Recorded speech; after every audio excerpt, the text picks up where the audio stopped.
इस वीडियो के अंदर आपको बताने वाला हूं MPESB ग्रुप 2 सब group 4 Patwari and other post भर्ती 2026 ऑनलाइन फॉर्म के बारे में कि कैसे आपको इस भर्ती का फॉर्म फिलअप करना है। गाइज आप लोग इस भर्ती का फॉर्म 4 अगस्त 2026 से लेकर के 18 अगस्त 2026 तक भर पाएंगे। एंड अगर फॉर्म में कोई गलती हो जाती है ना चाहते हुए तो आप 23 अगस्त 2026 तक अपने फॉर्म के अंदर करेक्शन कर सकते हो। एग्ज़ाम की जो डेट है वो यानी कि इस भर्ती का जो एग्ज़ाम है उसकी डेट 22 सितंबर 2026 रखी गई है। तो यहाँ पर आप ये भी देख सकते हैं कि कौन सी कैटेगरी के लिए कितनी फीस है।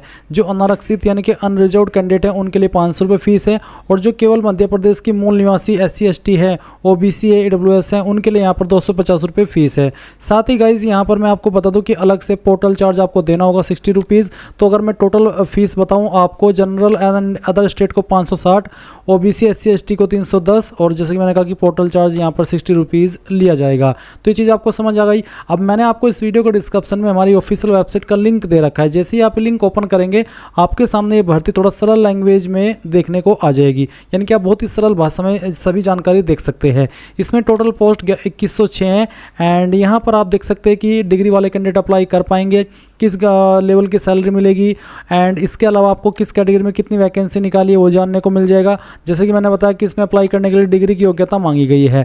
एग्जाम सेंटर आपके इन सिटी में रहेंगे जो यहाँ पर मेंशन किए गए हैं। एंड अगर आप नोटिफिकेशन भी रीड करना चाहें तो आप यहाँ से डिटेल्ड में नोटिफिकेशन रीड कर सकते हैं, जैसे कि आप यहाँ पर वीडियो में देख पा रहे हैं। तो अगर आप इसमें अप्लाई करने के लिए एलिजिबल है और आप ये फॉर्म भरना चाहते हैं तो गाइज आप यहाँ पर स्क्रॉल करके नीचे की तरफ इंपॉर्टेंट लिंक के सेक्शन से अप्लाई ऑनलाइन लिंक ओपन करेंगे। अब आपके सामने यहाँ पर ये ऑफिशियल पोर्टल आ जाएगा जहाँ से आपको अप्लाई करना है। यहाँ पर आ जाने के बाद में गाइज आपको कुछ जानकारी पहले समझनी है और फिर उसके अकॉर्डिंग अपना फॉर्म भरना है। जैसे कि आप देख सकते हैं यहाँ पर फर्स्ट नंबर पर आपको आपकी वैकेंसी शो हो रही है। तो अभी अप्लाई करने के लिए आप यहाँ पर जो PDF के नीचे पेपर का आइकन है इसके ऊपर क्लिक कर देंगे। देन इस तरह का इंटरफेस आएगा। अब आप यहाँ पर टिक करेंगे और उसके बाद आगे बढ़ाए इसके ऊपर क्लिक करेंगे। अब आपसे यहाँ पर सामान्य पंजीकरण क्रमांक मांगा है और साथ ही date of birth. But guys अगर आप इसमें रजिस्टर्ड नहीं है, यानी कि आप यहाँ पर पहली बार इस वेबसाइट का इस्तेमाल करके कोई फॉर्म भर रहे हैं, आपने रजिस्ट्रेशन नहीं किया, तो गाइज पहले तो इसमें आपको रजिस्ट्रेशन करना होगा। और वो कैसे, वो आप करेंगे प्रोफाइल रजिस्ट्रेशन इसके ऊपर क्लिक करके। इसके ऊपर क्लिक करने के बाद इस तरह का इंटरफेस आएगा जैसे कि आप यहाँ पर वीडियो में देख पा रहे हैं। अब यहाँ पर आपसे पूछेगा कि आपके पास पूर्व में पंजीकृत प्रोफाइल ID है। अब क्योंकि आप फ्रेशर आपके पास नहीं है तो आप इसमें आप नहीं कर देंगे। नहीं करने के बाद में यहाँ पर गाइज आपको इसमें आपका जो नंबर आप रजिस्टर करना चाहते हैं वो डालेंगे, और उसके बाद अपनी ईमेल ID और ये कैप्चा को डाल करके OTP प्राप्त करें इसके ऊपर क्लिक करेंगे। अब मैं इस पॉइंट पर थोड़ा बाद में आऊँगा, पहले मैं उन कैंडिडेट के लिए बात कर लेता हूँ जो कि इस वेबसाइट के ऊपर रजिस्टर्ड है बट उनके पास सामान्य पंजीकरण क्रमांक नहीं है, वो उसको खो चुके हैं। तो उसको कैसे रिकवर करेंगे वो जान लीजिए। आपको यहाँ पर इस वेबसाइट के होम पेज पर आना है जहाँ से आपने अप्लाई करने के लिए आगे बढ़े थे। तो यहाँ पर आने के बाद में आप इसमें उम्मीदवार प्रोफाइलिंग इस वाले सेक्शन पर आएंगे और आपको यहाँ पर काफ़ी सारे विकल्प देखने को मिलेंगे। जैसे कि इसमें है प्रोफाइल पंजीकरण फॉर्म संशोधन, यानी कि अगर आपका पहले से रजिस्ट्रेशन है और आप उसमें कोई एडिट करना चाहते तो आप यहाँ से कर सकते हैं।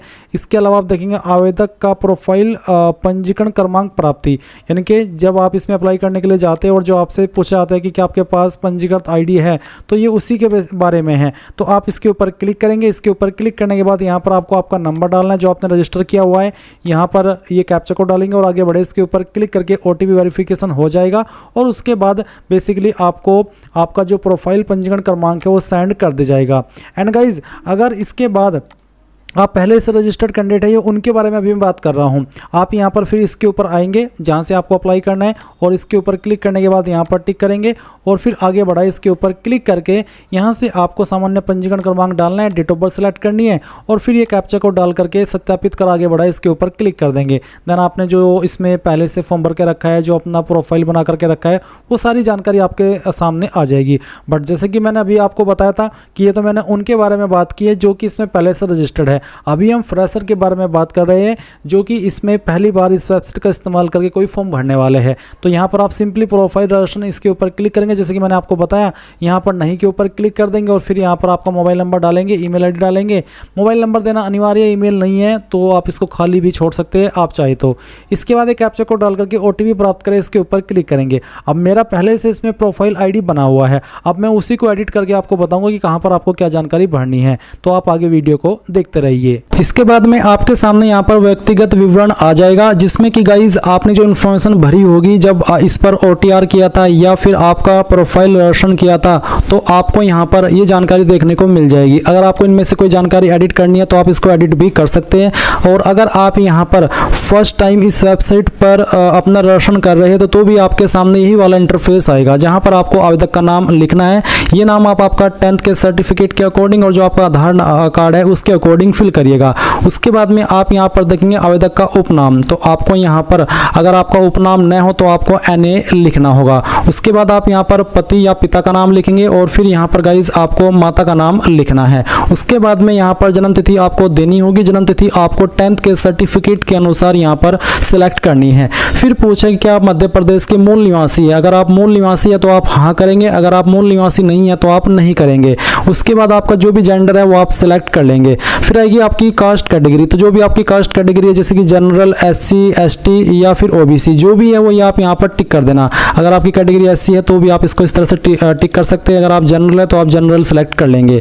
फिर यहाँ पर एक सवाल है कि क्या आप आर्थिक रूप से कमजोर EWS श्रेणी के अंतर्गत आते हैं। अगर आप आते हैं तो आप हाँ करेंगे, नहीं आते हैं तो आप नहीं करेंगे। फिर है उच्च शैक्षणिक योग्यता का स्तर, तो आपकी हाईएस्ट क्वालिफिकेशन कौन सी है, जो भी है वो आप सिलेक्ट कर लेना। वही वाली क्वालिफिकेशन सिलेक्ट करना जो कि आपकी कंप्लीट हो, जो अभी आप कर रहे हो वो आप सिलेक्ट ना करना।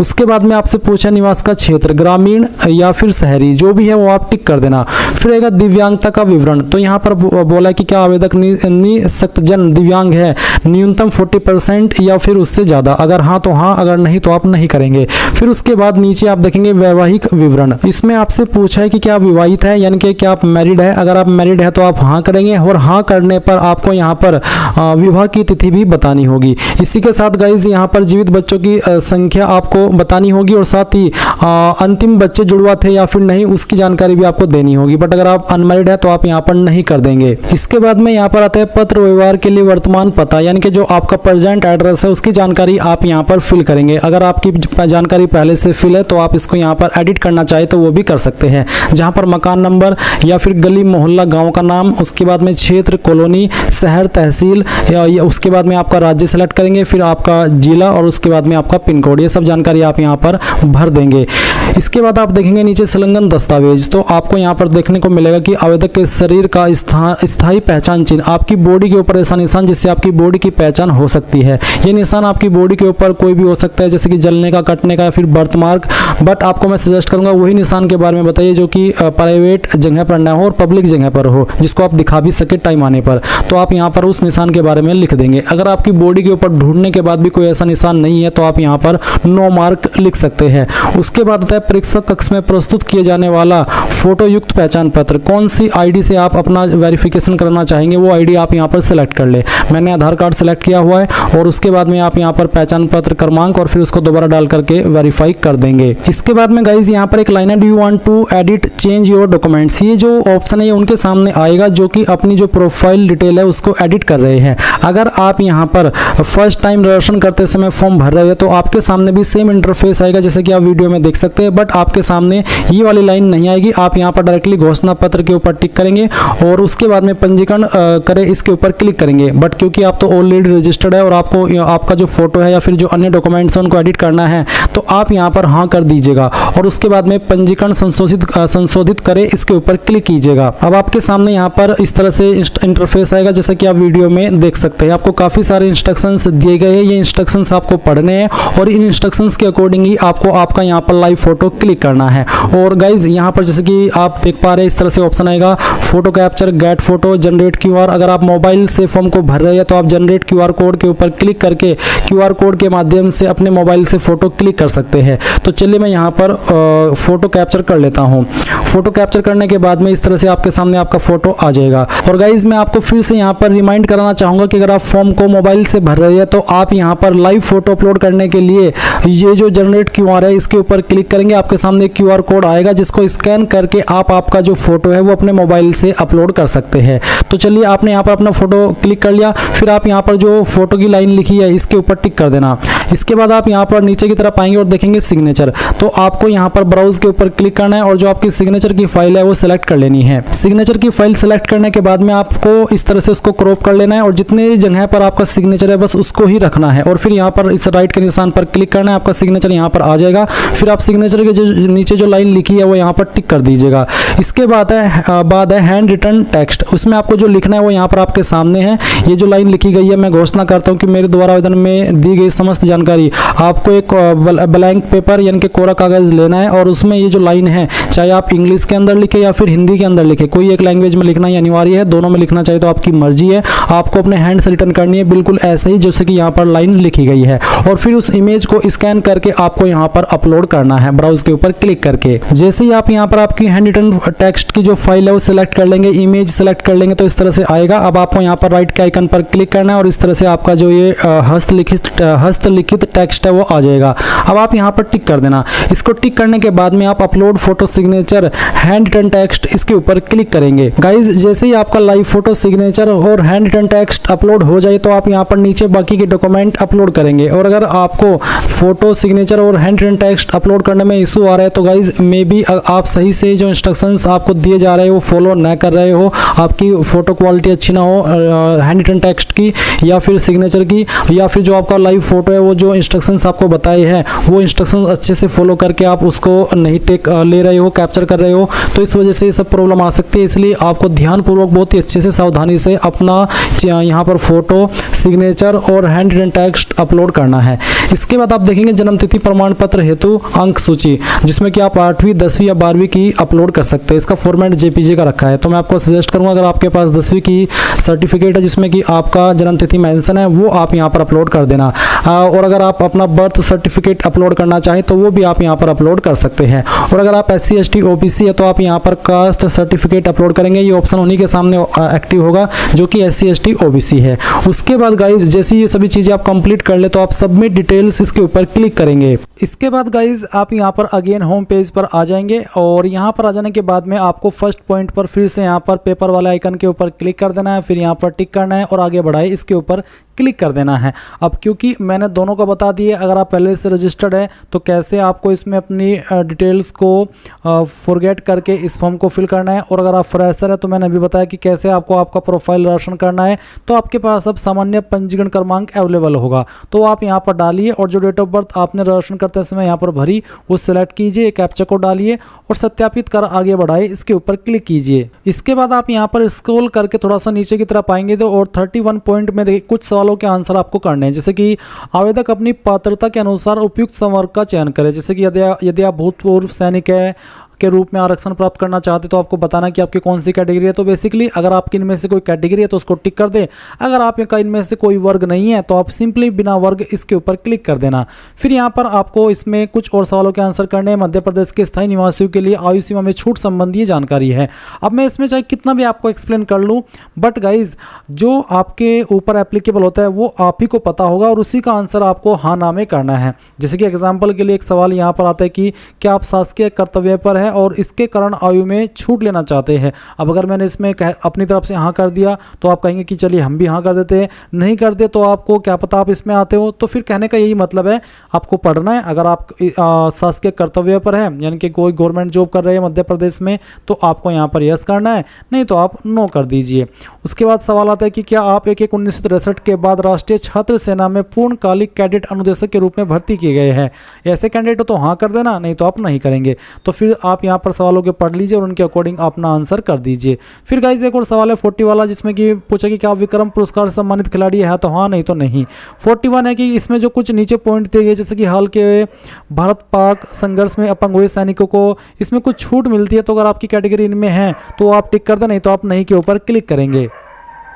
अब गाइज आप यहाँ पर स्क्रॉल करके नीचे की तरफ आएंगे और आपको क्लिक है टू सिलेक्ट प्रेफरेंस इसके ऊपर क्लिक करना है। इसके ऊपर क्लिक करने के बाद यहाँ पर आपके सामने जो आपकी वैकेंसी है वो सभी आ जाएगी। जैसे कि यहाँ पर कार्यालय का नाम है पंचायत राज संचालनालय भोपाल, इसमें पोस्ट है आपकी खंड पंचायत अधिकारी की। इस पर अप्लाई करने के लिए मान्यता प्राप्त विश्वविद्यालय से स्नातक उत्तीर्ण यानी कि ग्रेजुएशन, दूसरा मान्यता प्राप्त विश्वविद्यालय संस्था से न्यूनतम 1 वर्षीय डिप्लोमा। तो अगर आपके पास ये वाली क्वालिफिकेशन है आप इसमें हाँ कर देना, नहीं है तो आप यहाँ पर इसको खाली छोड़ सकते हैं। तो इसी प्रकार से आपको यहाँ पर काफ़ी सारी पोस्ट देखने को मिल रही है। जैसे कि यहाँ पर एग्जांपल के लिए अगर मैं सेकंड नंबर पर जो पोस्ट डाटा एंट्री ऑपरेटर की इसके बारे में बात करूँ तो यहाँ पर अप्लाई करने के लिए क्या क्वालिफिकेशन चाहिए वो आप देख सकते हैं। इसमें 3 क्वालिफिकेशन है। फर्स्ट नंबर पर आपसे ग्रेजुएशन, सेकंड नंबर पर यहाँ पर आपसे BCA या फिर PGDCA उपाधि मांगी, बेसिकली डिप्लोमा। तीसरा यहाँ पर ये मध्य प्रदेश शासन विज्ञान एवं प्रौद्योगिकी विभाग अंतर्गत आयोजित कंप्यूटर दक्षता प्रमाणीकरण परीक्षा यानी कि CPCT ये मांगा है। तो अगर आप इस पर अप्लाई करना चाहते हैं और आपके पास है तो आप इसमें हाँ कर दीजिए। फिर नीचे की तरफ आएंगे, जैसे कि यहाँ पर है सहायक संपरीक्षक, इसमें कला विज्ञान वाणिज्य में स्नातक अगर आपके पास है तो आप इसको टिक कर सकते हैं और आप इसको पोस्ट की प्रेफरेंस दे सकते हैं। फिर यहाँ पर है आपकी सीधी भर्ती मंडल संयोजक, इसमें यहाँ पर स्नातक या उसके बराबर यानी कि ग्रेजुएशन की योग्यता मांगी है। सिंपली तो मैं इसको प्रेफरेंस देना चाहता हूँ, मैं यहाँ पर टिक कर देता हूँ। इसके बाद और नीचे की तरफ आएंगे और बाकी की जो पोस्ट है वो देख सकते हैं। इसमें काफ़ी सारी पोस्ट आप यहाँ पर देख पा रहे हैं। असिस्टेंट लाइब्रेरियन है, फिर यहाँ पर आपका कैटलॉगर है, बहुत और भी काफ़ी सारी पोस्ट यहाँ पर आपको देखने को मिल रही है। तो बस आपको देख लेना है और जिस पर भी आपको अप्लाई करना है और आपके पास उस पर अप्लाई करने के लिए जो क्वालिफिकेशन सामने लिखी है वो आपके पास है तो आप उसमें हाँ कर दीजिए। जैसे कि यहाँ पर सीधी भर्ती लेखपाल है, इस पर अप्लाई करने के लिए मान्यता प्राप्त विद्यालय से वाणिज्यिक संकाय स्नातक की उपाधि तथा कंप्यूटर तथा मान्यता प्राप्त संस्थान से कंप्यूटर एप्लीकेशन में 1 वर्षीय पत्रोपाधि अगर आपके पास है तो आप इसको टिक कर दें, नहीं है तो आप उसको छोड़ सकते हैं। तो बेसिकली बार बार मैं आपसे यही कह रहा हूँ कि जो आपके पास क्वालिफिकेशन है उस पोस्ट पर अप्लाई करने के लिए उसी के अकॉर्डिंग आपको अप्लाई करना है, नहीं है तो आप उसको खाली छोड़ सकते हैं और 1-2 पोस्ट जिस पर भी प्रेफरेंस देना चाहिए सिर्फ वही दे सकते हैं। तो मैंने यहाँ पर कुछ पोस्ट को प्रेफरेंस दे दी है और इनको प्रेफरेंस देने के बाद में आप यहाँ पर इसमें क्या करेंगे, जो पद है उसके ऊपर भी इस तरह से टिक कर देंगे। जिसमें आपने हाँ किया है उसके सामने जो अगला पॉइंट है वो भी आपको टिक करना होगा और फिर आप यहाँ पर जिस नंबर पर जिसको रखना चाहते हैं उसको रख सकते हैं। ये आपकी चॉइस के अकॉर्डिंग है जिसको आपको जिस नंबर पर प्रेफरेंस देनी है। चलिए मैं यहाँ पर कुछ पोस्ट को आपको प्रेफरेंस दे करके बता दिया हूँ। ये मैंने डेमो के लिए बताया, आपको पहले पढ़ लेना है कि किस पोस्ट पर एग्जैक्टली क्या क्वालिफिकेशन मांगी है। वो क्वालिफिकेशन आपके पास है तभी उस पर आप प्रेफरेंस देना, नहीं तो बस उसी पोस्ट को प्रेफरेंस देना जिस पर मांगी गई क्वालिफिकेशन आपके पास है और आपको उसमें कोई संकोच ना हो कि हाँ यार मेरे पास ये है या नहीं है। तो कहने का ये मतलब है कि अच्छे से समझ करके डिटेल्स को टिक करना है। अब 42 पॉइंट में पूछा कि क्या मध्य प्रदेश राज्य के रोजगार कार्यालय में आपका जीवित पंजीयन है, जो कि होना अनिवार्य है सभी कैंडिडेट के लिए, चाहे आप MP के या फिर अन्य स्टेट के। अगर आप अन्य स्टेट के तो आपको यहाँ पर ये कराना है और अगर आप MP के तो भी आपको कराना है। इसके संबंध में आपको YouTube के ऊपर काफ़ी वीडियो मिल जाएगी कि कैसे आपको रोजगार पोर्टल के ऊपर ऑनलाइन रजिस्ट्रेशन करना होता है और ऑनलाइन रजिस्ट्रेशन करके ही आपको ये नंबर मिल जाता है। अब आपको जो नंबर आपको मिला वो यहाँ पर डाल देना और उसके बाद में किस डेट में आपने पंजीकरण करवाया है वो आपको यहाँ पर डेट इस तरह से डाल देनी है, जैसे कि मैं आपको डाल करके दिखा रहा हूँ और ऊपर उसमें आपको हाँ कर ही देना है। कौन से ज़िले से आपने पंजीकरण कराया है वो ज़िला आपको यहाँ पर सिलेक्ट कर लेना है। उसके बाद आप नीचे की तरफ आएंगे और यहाँ पर आपसे पूछा है 43 पॉइंट में कि जो अप्लाई करने के लिए क्वालिफिकेशन मांगी है अपनी पोस्ट पर जो आपने सिलेक्ट की है क्या वो आपके पास है, तो आप इसमें हाँ कर दीजिए कि हाँ जी मैंने जिस पोस्ट पर अप्लाई किया या प्रेफरेंस दी है उस पर जो क्वालिफिकेशन मांगी है वो मेरे पास है। उसके बाद 45 पॉइंट है कि क्या आपके पास समग्र आईडी है, अगर आपके पास है तो हाँ करके समग्र आईडी का नंबर डाल देना, अगर नहीं भी है तो आप इसमें नहीं कर सकते, कंपलसरी नहीं है। और मैं आपको बता दूं कि अगर आप थोड़ा भी रिस्क नहीं लेना चाहते किसी भी तरह का तो आप यूट्यूब के ऊपर जाइए और समग्र आईडी कैसे बनाते हैं उसके संबंध में वीडियो देख लीजिए, 2-3 मिनट के अंदर बन जाती है और हाँ करके वो समग्र आईडी जो आपकी बनेगी वो यहाँ पर डाल देना। उसके बाद 47 पॉइंट में आपको एग्जाम सेंटर की प्रेफरेंस देनी है। पहले नंबर पर किसको देना चाहते हो वो सिलेक्ट कर लीजिए, सेकंड पर किसको, थर्ड पर किसको, ये इस तरह से आपको यहाँ पर सिलेक्ट कर लेना है। इसमें यहाँ पर मैं चाहूँगा कि सभी को आप प्रेफरेंस दे देना अपनी चॉइस के अकॉर्डिंग इस तरह से, जैसे कि मैंने खंडवा, नीमच, उसके बाद में रतलाम, फिर यहाँ पर रीवा, उसके बाद में रीवा के बाद यहाँ पर सागर को प्रेफरेंस दे देते हैं हम, सागर के बाद यहाँ पर सतना और फिर यहाँ पर आता है आपका सीधी या फिर उज्जैन। तो हमने यहाँ पर इनको प्रेफरेंस दे दी है। अब आप नीचे की तरफ आएंगे, यहाँ पर टिक करेंगे और आगे बढ़ाए इसके ऊपर क्लिक कर देंगे। अब आप यहाँ पर कुछ इस तरह का इंटरफेस देखेंगे। बेसिकली आपको यहाँ पर इसमें बोला है कि सभी प्रमाण पत्र को संलग्न कर एक PDF बनाकर अपलोड करें जिसका साइज़ 500 KB से कम रहना चाहिए। इसमें यहाँ पर बेसिकली जो आपके सभी प्रमाण पत्र हैं उन सभी फाइल को आपको एक PDF के अंदर अपलोड करना हो, जिसमें आपकी आप 10वीं 12वीं डिग्री जो भी आपके सर्टिफिकेट है सभी को एक फाइल में बना लेना। कैसे बनाएंगे जान लीजिए, गूगल के अंदर आना और सर्च करना इमेज टू PDF। ये जो पहले वाली वेबसाइट आएगी इसको ओपन कर लेना, कन्वर्ट टू JPG इसके ऊपर क्लिक करके और फिर सिलेक्ट JPG इमेज। अब इसमें आपको जो भी आपके सर्टिफिकेट है जैसे कि 10वीं का 12वीं का, अगर आप SC ST OBC तो कास्ट सर्टिफिकेट, एंड फिर आपकी जो डिग्री का सर्टिफिकेट है वो, या फिर कोई कंप्यूटर सर्टिफिकेट है या डिप्लोमा सर्टिफिकेट है, सभी फाइल इस तरह से आपको सिलेक्ट कर लेनी है। मैं डेमो के लिए आपको सिलेक्ट करके दिखा रहा हूँ और फिर ओपन करना है। जिसको आप जिस पॉइंट पर रखना चाहते हैं इस तरह से कर लेना, और उसके बाद कन्वर्ट टू PDF इसके ऊपर क्लिक करना। ये फाइल आपकी PDF के अंदर कन्वर्ट हो जाएगी। अब आप यहाँ पर एक सिंगल क्लिक के अंदर इस फाइल को डाउनलोड कर लेंगे, डाउनलोड PDF के ऊपर क्लिक करके। अब इसमें एक प्रॉब्लम आपके सामने और आ सकती है, वो ये है कि इसमें बोला है कि साइज 500 KB से कम हो, बट आपकी जो फाइल आपने इतने इमेज ऐड करके बनाई है ये उससे ज़्यादा बन गई होगी। तो आपको उसका साइज कैसे कम करना है वो जान लीजिए। गूगल के अंदर सर्च करना रिड्यूस, मैं आपको बताता हूँ, इसमें लिखना रिड्यूस PDF साइज। जब आप इसको सर्च करेंगे यही वाली वेबसाइट आएगी आई लव PDF, और इसको ओपन कर लेना है। फिर सिलेक्ट PDF फाइल, जो PDF फाइल अभी आपने बनाई है जिसका साइज आपका ज़्यादा हो गया है वो फाइल आपको यहाँ पर सेलेक्ट करनी होगी। मैं डेमो के लिए यहाँ पर इस फाइल को सिलेक्ट करता हूँ, मेरे पास एक पड़ी है, ओपन करता हूँ। ओपन करने के बाद में आप यहाँ पर कंप्रेस PDF इसके ऊपर क्लिक करेंगे। अभी जब ये मैंने फाइल अपलोड की इसका साइज़ था 517 KB, और उसके बाद में यहाँ पर इसका साइज़ जो बना है वो बना है 214 KB का, यानी कि काफ़ी कम हो गया, हाफ हो गया है।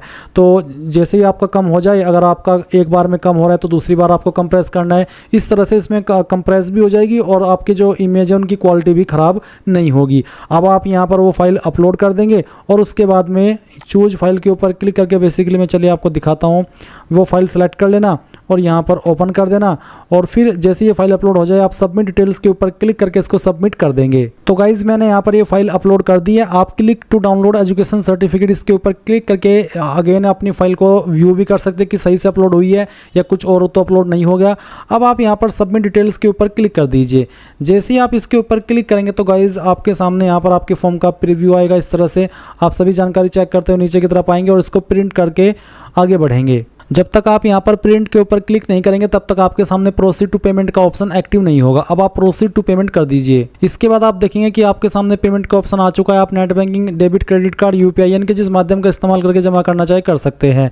जैसे ही आप यहाँ पर फीस जमा कर देंगे तो गाइज आपका फॉर्म फाइनल सबमिट हो जाएगा और फाइनल सबमिट होने के बाद ही आपका वो फॉर्म फाइनल सबमिट माना जाएगा।